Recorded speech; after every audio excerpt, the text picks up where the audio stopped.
বিষ্ণু বললেন মান গাশানা ফালাইসা মিন্না, বেচা কেনার মধ্যে যে আমার উম্মতদের মধ্যে যে অন্যকে ধোঁকা দেয় সে আমার উম্মত হতে পারে।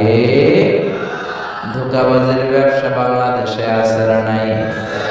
ফলের দোকানে গেলে দেখবেন চকচকে যেই সাইডটা ওই সাইডটা ক্রেতার দিকে রাখে, পচা জায়গাটা নিচের দিকে রাখে, এরকম ব্যবসায়ী আছে না নাই?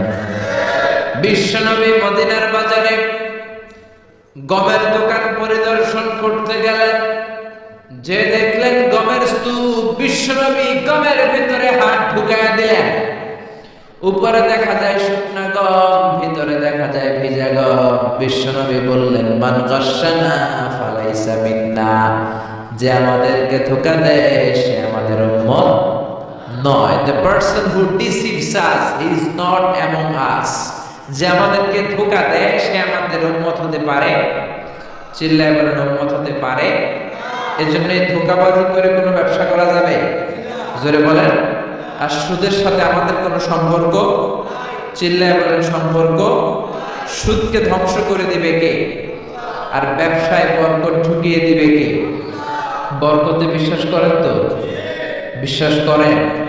অল্পের ভেতরেও বরকত হতে পারে, হাজার কোটি টাকার মধ্যেও বরকত নাও থাকতে পারে। চিল্লায় বলেন ঠিক কিনা?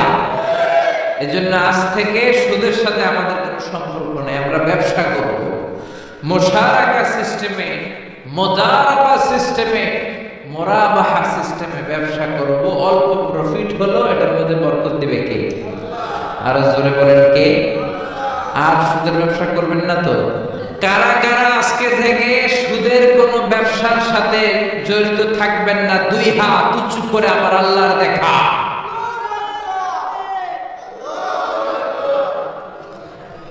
আল্লাহ আমাদের হাতগুলোকে তুমি কবুল করো।